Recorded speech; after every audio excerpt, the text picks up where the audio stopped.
This ancient practice is still a powerful symbol of a family's wealth and success. Every child takes the special dumpling to school on the day after the feast. It's like a great big competition. They all show off and compare them with each other to see who has got the biggest and the best one.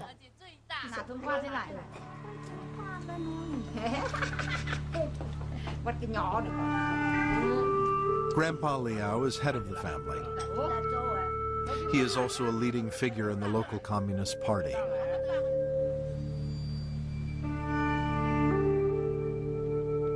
He is responsible for relaying details of the party's policies to the remote reaches of the Dragon's Back. He's found the perfect way to get the party's directives out to his fellow farmers. He turns them into simple slogans and poems. Growing crops will increase our food. So every family needs a plan that's good. You can relax at harvest's end. A store of crops means cash to spend.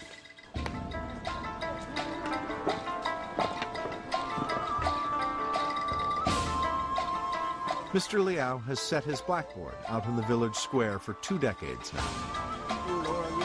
A direct connection with the Communist Party headquarters in Beijing, 1,000 miles away.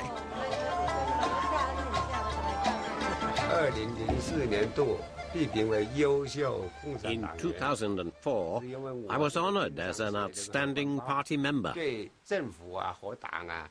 I put the certificate up on the wall, so the younger members of the family can see what their granddads achieved.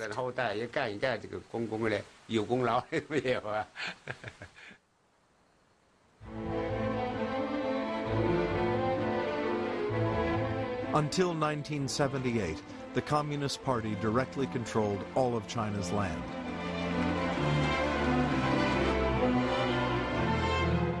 But then they announced an extraordinary change in policy. The party decided to hand the land over to the peasants to run themselves. The average peasant income rocketed by more than 1,500%. And the lives of the Liao family changed beyond all recognition. Ever since the land was privatized, life has been getting better and better. We now eat much better. We now eat better, and we have better clothes. Now we've even bought a fridge and a TV. Sun Feng came to Shanghai from the countryside almost a year ago. Here he hoped to find wealth and success.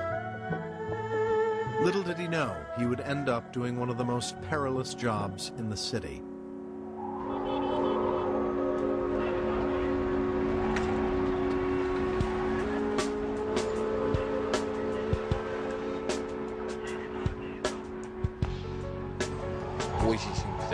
It's a really dangerous job. That's the worst thing about it. The first time I stepped into the basket, I was terrified that I would fall out.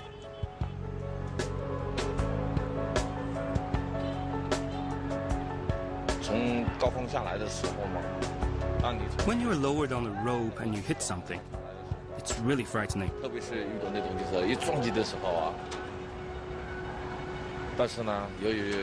Now my heart doesn't race as much. Now it's just like standing on the ground.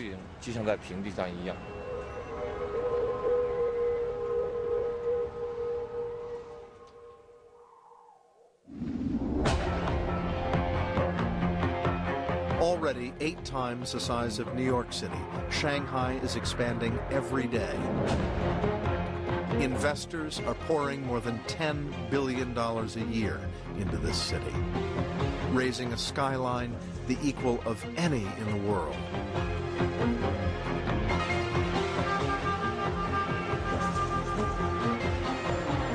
In a population of over 20 million, over 3 million are migrant workers like Sun Feng. But it's a far cry from the small rural town where he grew up. When I first came to Shanghai, I felt completely lost. Shanghaiers tend to push outsiders away. Getting to know people here is difficult. And although he is earning more cash than he ever could at home, even as a window cleaner, Sun Feng is still paying a high price for his months away. The hardest thing is not seeing my daughter, who is just so adorable. She only needs to smile to make me forget all the worries in my life.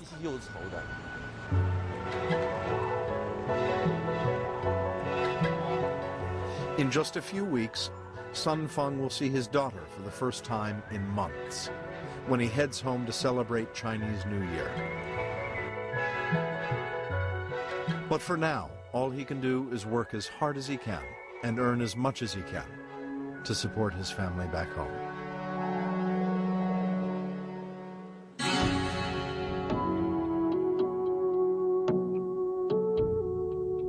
The Chinese call their nation the Middle Kingdom because they believe it sits at the very center of the world. China covers over 3.5 million square miles of land. To the east lie great cities and ports. To the south, the impassable peaks of the Himalayas. To the west, great stretches of barren deserts.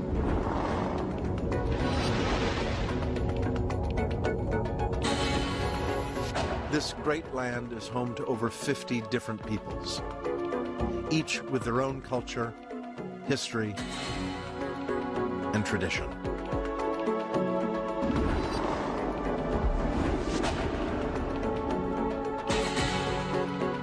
Stretching across northern China lies Inner Mongolia. Thousands of miles of open grasslands and rugged mountain ranges. Although they have become citizens of Greater China, the people of Inner Mongolia still hold on to their unique culture. Once a year, they gather for the festival of Nadam, to celebrate the ancient traditions that set them apart from the rest of China.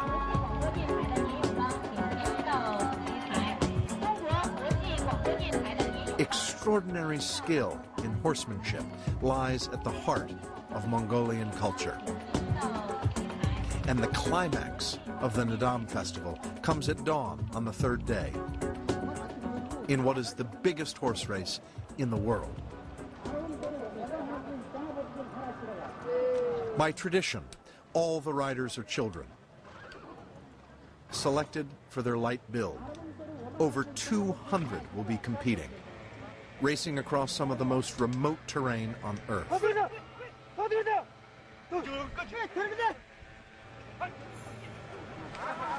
As the start is called, the jockeys rush to their mounts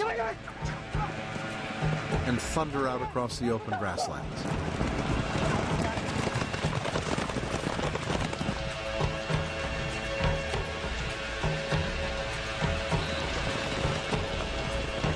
The riders still follow ancient Mongolian custom to the letter. They have neither saddles nor stirrups, making the horses far harder to control. It is a trial of riding skill and endurance without equal.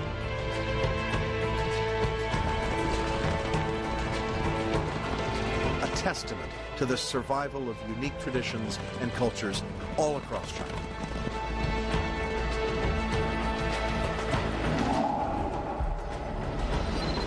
China is a nation so diverse, its people still speak 7 different major languages and over 80 different dialects. There is just one bond between them all. They can all read and use the same written characters.